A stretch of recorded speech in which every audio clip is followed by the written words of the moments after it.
The time now is 11 p.m. and these are the headlines. Artifacts to be returned to Sarawak Museum Department. 6 illegal immigrants nabbed at bus terminal, and former Myanmar president faces punishment for corruption. Hello there, Assalamualaikum. I'm Shira Abang Mansoor and you are now watching TVS Nightline.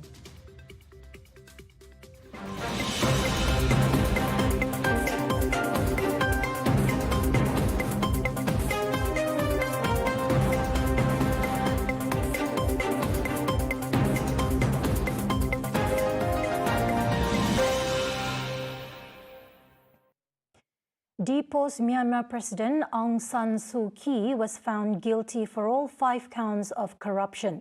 The 77-year-old was sentenced to a combined 7 years in prison for the offences, according to a source who declined to be identified due to the sensitivity of the issue. A military spokesperson could not be reached for comment.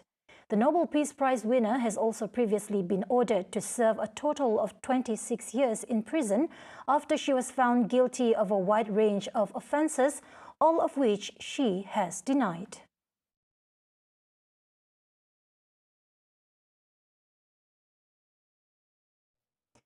Six Indonesians were arrested on suspicion of entering Malaysia illegally in a special operation at the Southern Integrated Terminal TBS Kuala Lumpur at about 5:20 a.m. on Thursday. Immigration Director General Datuk Seri Khairul Zaimi Daud in a statement said the 6 illegal immigrants were believed to have entered the country through an illegal route in Sungai Golo, Kelantan. He said they comprised of 5 men and a woman aged between 35 and 54. The operation team from the Intelligence and Special Operations Division had tracked the buses carrying the 6 suspects on the East Coast Highway before inspecting all of the passengers upon arrival. Further investigations found that the passports belonging to the 6 suspects had an exit stamp from the neighboring country and an entry stamp from Malaysia, which was suspected to be fake. Zaimi added the 6 illegal immigrants were also found to have been blacklisted from entering Malaysia due to past offences. According to Zaimi, the illegal immigrants are paid between 5,000 ringgit and 6,000 ringgit to the agent in their country of origin to manage their entry to Malaysia, with the aim of working with their former employers and finding a new job in Kuala Lumpur. All 6 individuals are detained at the Putrajaya Immigration Depot for investigation under the Immigration Act 1959-1963 and the Anti-Trafficking in Persons and Anti-Smuggling of Migrant Act 2007. A sun hat belonging to the Badeng community will be returned to the state through the Sarawak Museum Department. Minister of Tourism, Creative Industries and Performing Arts, Datuk Seri Abdul Karim Rahman Hamzah said it is part of a set of 6 objects documented in the Sarawak Museum Acquisition Register. The artifact is currently being displayed in a mini Sarawak museum located in Cirencester, established by Raja Charles Brooke in 1905. Similarly, Karim added that several individuals have shown their interest in donating heritage items to the Sarawak Museum Department, such as J.B. Lim from Penang. He donated 2 Parang Ilang Mandau blades, while Datuk Richard Curtis handed over his pen in the form of a sketch, which is part of Sarawak proper and is believed to have been sketched around the 1890s, measuring 111 by 99.5 centimeters. At the same time, he said American agent Dr. David McClanahan from the Jungle Arts and Flora also wishes to donate the Bidayo comb chain, the Orang Ulu Pawang chain, and accessories with an element of spring. In another development, Karim informed that the number of visitors to the Borneo Cultures Museum BCM has reached 540,000 since it was opened to the public on March 9th. The Sarawak Museum, on the other hand, has undergone major facelift and is now in the process of reopening to welcome visitors. Museum kita sedia maklum bahawa museum pada masa ini agak vibrant sikit. Banyak museum-museum yang dalam perancangan untuk pembinaan. Museum Sarawak yang lama masih dalam usaha untuk buka kepada orang ramai, dan museum Borneo Culture yang kita ada pada hari ini belum pernah kita melihat kunjungan terhadap museum begitu ramai sekali, sehingga bulan 12 ini sudah mencangkau 540,000 orang yang hadir.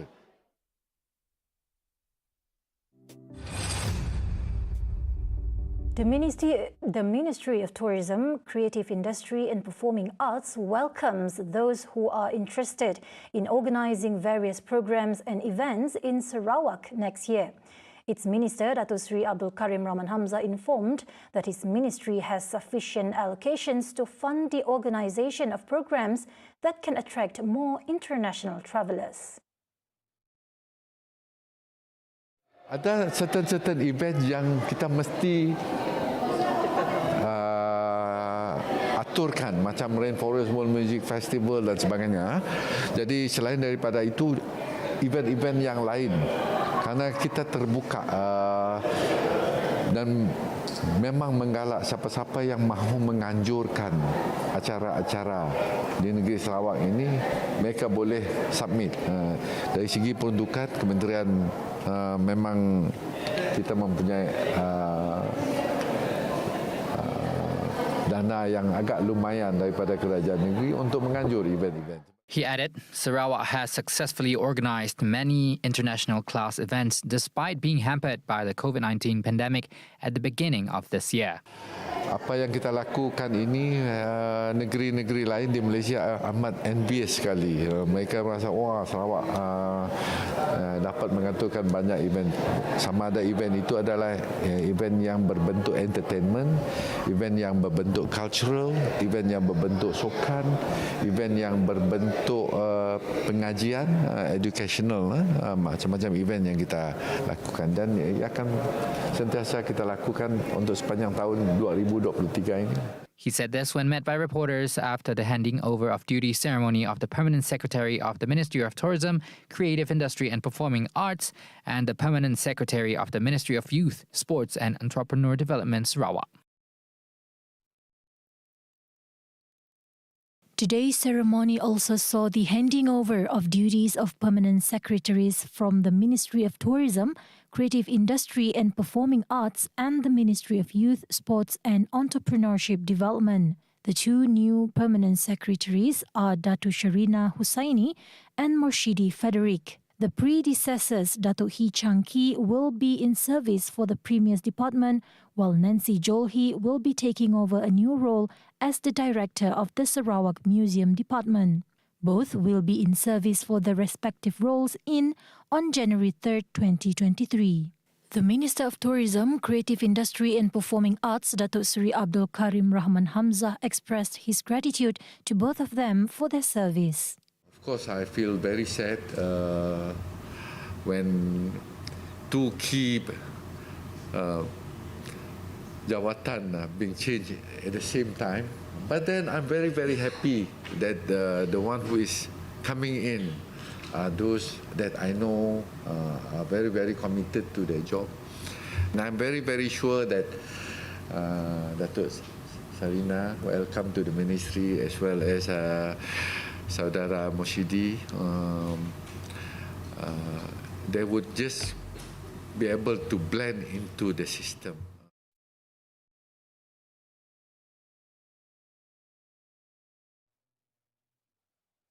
The Malaysian Fire and Rescue Department Bomba Sarawak has proposed for 5 new fire stations in Sarawak. Bomba Sarawak Director Datuk Khairuddin Rahman said the proposed fire stations would fulfill emergency needs in Julau, Lubuk Antu, Dalat, Sungai Asap and Batu Kawa. Balai insyaAllah kita memang ada dalam perancangan kita untuk menambah balai segi keupayaan kita National Average Response Time National Average Response Time NERT NERT National Average Response Time kita now improving, so that will will be seiring dengan pembinaan balai lah. Kita akan lihat dari segi keberkesanan ni bomba sukarela, bomba komuniti yang mereka akan bantu kita respon. Sebab tu kalau kita lihat mungkin bukan kebakaran, contoh kes banjir. Kalau kita nak cover seluruh Sarawak ni 38 balai with 1,539 anggota, we can't do that. Impossible. He said this after officiating the 2022 appreciation ceremony for the Bomba Malaysia Sarawak Division in Kuching on Friday. Kirudin added, all of the stations are Category D stations that can accommodate only 26 firefighters. The proposal to build the 5 new fire stations was made based on results of a study, which may take some time to be approved. 7 applications for the development of the Hardcore Poor Housing Program, PPRT, for the Puncak Borneo Parliamentary have been received to replace and construct dilapidated houses in the area. Its Parliament member, MP Dato' Willy Mongin, expects more applications will be made next year. So far, 4 were made under the Mambung State Constituency, while 3 more applications were made under the Serembu State Constituency.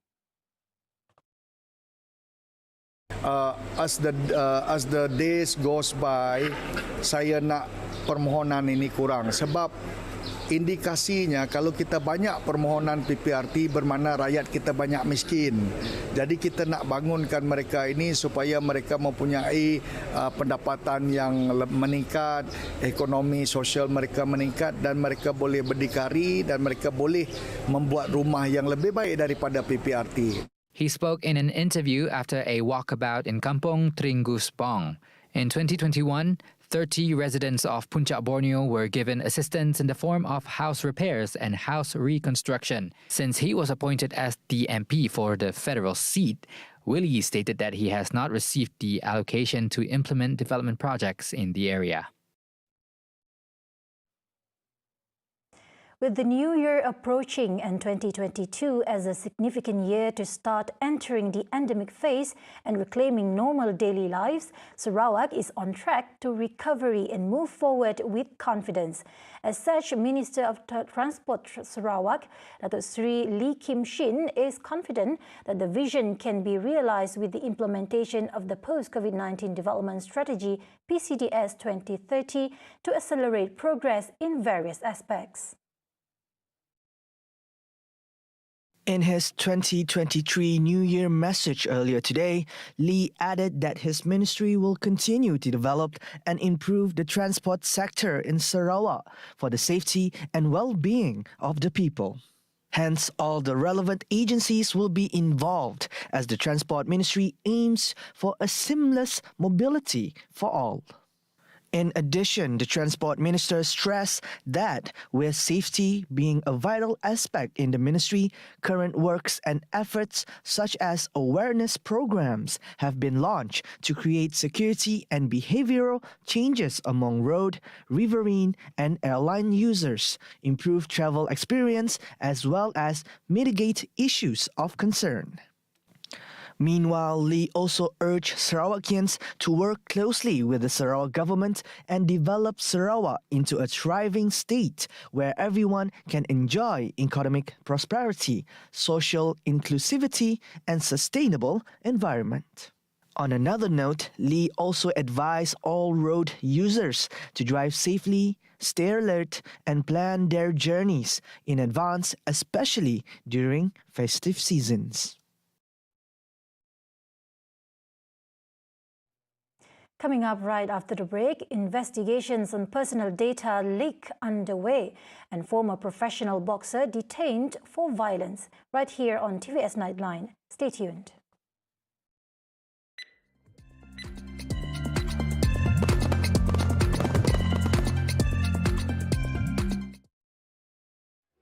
Kita berdoa tahun 2023 akan lebih baik daripada tahun ini. Sebab beberapa tahun kebelakangan ini kita memang dalam keadaan yang cukup mencabar disebabkan COVID dan ekonomi yang tidak begitu menentu. Tetapi dengan sudah terbentuknya kerajaan perpaduan, kita harap 2023 dan juga 2024 and beyond akan lebih membawa berkat kepada seluruh masyarakat Sarawak dan Malaysia amnya.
Welcome back.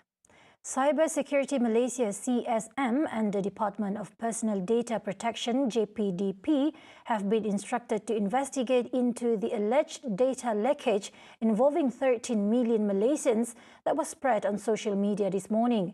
Communications and Digital Minister Fahmi Fazil said the leakage was serious as it involved a large amount of information. Earlier, he shared a post of a Facebook user with the name Pendakwah Technology, who claimed that nearly 13 million user information from Maybank, the Election Commission EC and Astro had been leaked. According to the post at 7:56 p.m. last December 25, a website listed 3.5 million Astro users' information, 1.8 million Maybank users and 7.2 million EC users. The leaked information allegedly involves the username, their full name, date of birth, address, and identity card number. On average, the production cost of broiler chickens in Malaysia was recorded at RM6.53 per kilogram, while for eggs, the average production cost was recorded at 48 cents in September this year, according to the Department of Statistics Malaysia (DOSM). Chief Statistician Datuk Seri Dr. Muhammad Uzair Mahidin said assuming a 5%, 10% and 20% of profits from the production costs, the farm price of chicken per kilograms can be in a range of RM6.86 to RM7.84. For eggs, Uzair said assuming a 5%, 10% and 20% of profits from the production cost of eggs, the farm price of eggs can be in a range of 50 cents to 58 cents per egg. He added, among the biggest components in the production cost of broiler chicken were poultry feed, 65.1%, and purchasing costs of day-old chick, 16%. For layer chicken, the average cost of poultry feed for starter type was RM131.57 per 50 kilograms, while for grower and finisher types were RM117.08 per 50 kilograms and RM115.10 per 50 kilograms, respectively.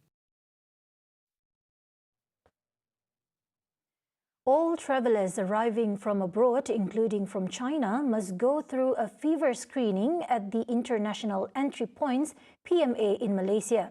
Health Minister Dr. Zaliha Mustafa said if the travellers were detected to have a fever, being symptomatic or through self-declaration, will be referred to a quarantine centre or health authority for re-examination.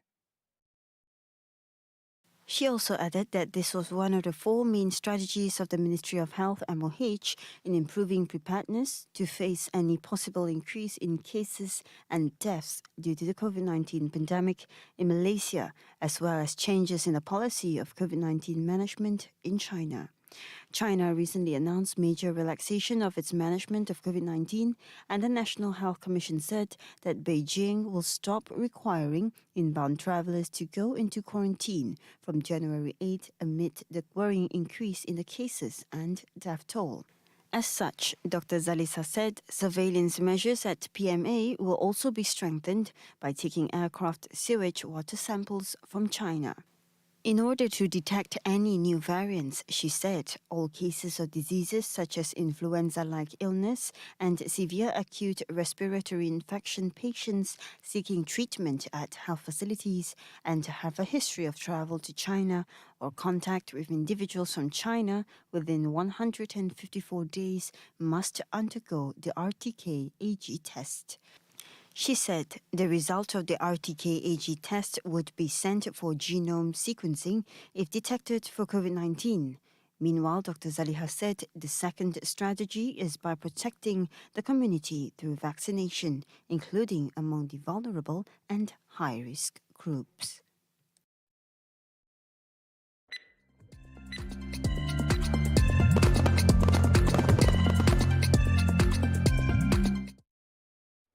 Semoga tahun 2023 nanti kita lebih selamat, bebas daripada COVID ini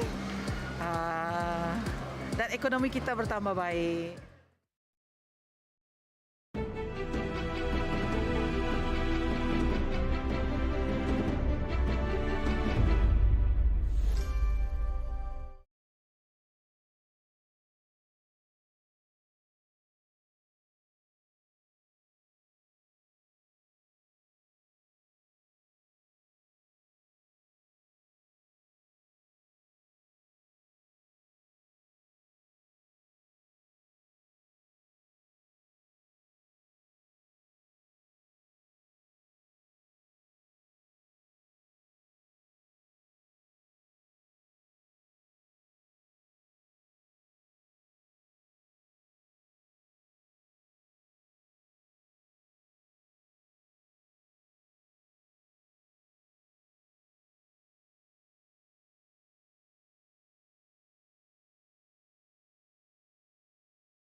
Thank you for staying with us on TVS Nightline. Former professional kickboxer and internet personality Andrew Tate has been detained by Romanian authorities. Tate was arrested for 3 violations of laws, including human trafficking, rape, and establishing an organized crime group. Following Tate's arrest, his brother, Tristan Tate, along with 2 Romanians, were also detained for 24 hours as authorities believe that they too are involved in the crime organization. They were detained after their properties were raided by authorities. Prosecutors also said they have identified 6 women who were sexually exploited by the suspects. Since April, the Tate brothers have been under criminal investigation for misogynistic comments. Past videos showed Tate describing women are partially responsible for being raped and that women belong to men. He has been banned from various social media platforms for numerous instances of hate speech. Meanwhile, residents in the LaSalle neighborhood got together to clean up massive piles of snow following the storm that hit Erie County last week. The cleanup is crucial to prevent floods from occurring once the snow starts to melt. It's important to clean the source so all the snow and overflow can drain, so all the snow can go, so none can freeze, so everybody can be comfortable and safe. Peace and love, and God bless us. Well, it's not much more. Since it warmed up, it's a little easier. It's just the snow is heavy. The worst is over. We just got to help each other to kind of dig our ways out of this. The National Weather Service reported that Buffalo, which was ground zero of the deadly Christmas storm, had received more than 140 centimeters of snow. The situation was made worse when strong winds piled up drifts far higher across the region, which buried hundreds of vehicles. During the cleanup, several residents also expressed dissatisfaction to authorities as nothing has been done to reduce the impact of the snowstorm each year it hits the county. Okay, the city should have a better plan for this because we go through this every year. All of this is going to flood. We can't shovel this out to get to the drains. They asked for the people to cooperate with them. We're trying to cooperate, but they're not cooperating with us. We all been over here paying taxes for many, many years, and we've seen this over and over, year after year. It's never no plan in effect. You don't wait 3 days of and say, oh, it's a storm coming. No, preparations, we're ready. You should be, let's go. Let's go, Buffalo. That's what we say any other time. So let's say it together when things need to be done right in a unified measure. Yes, we don't mind as the citizens and the neighbors to help out, do our part, be out here, help shoveling neighbors out. But the city gotta also does this part too. The storm took at least 38 lives in the Buffalo area and was the fiercest blizzard to strike western New York in 45 years. Brazil declared 3 days of mourning on Thursday following the death of football legend Pelé. Pelé's death moved Brazilians to pay tribute to the icon of the beautiful game. President-elect Luiz Inácio Lula da Silva described himself as one of the privileged Brazilians who were able to experience the show Pelé conducted. The week for Pelé will take place Monday after his body leaves Sao Paulo. It is expected to start at 10 a.m. local time and will be open to the public until 10 a.m. Tuesday, according to Brazilian news portal G1. A parade will take place through the streets of Santos, where Pelé played the majority of his career before he had a stint with the New York Cosmos. The football icon will be laid to rest in a private burial January 3 at the Memorial Necropoli Ecumenica. Pelé won 10 state and 6 league titles, 2 Libertadores Cups, and is in the Guinness Book of Records for scoring 1,279 goals in 1,363 matches. The achievements of the King of Football have not been matched, as Pelé is the only footballer to lift the World Cup 3 times in 1958, 1962 and 1970. That's all the time we have for TVS Nightline. I'm Shira Abang Mansur. Happy weekend.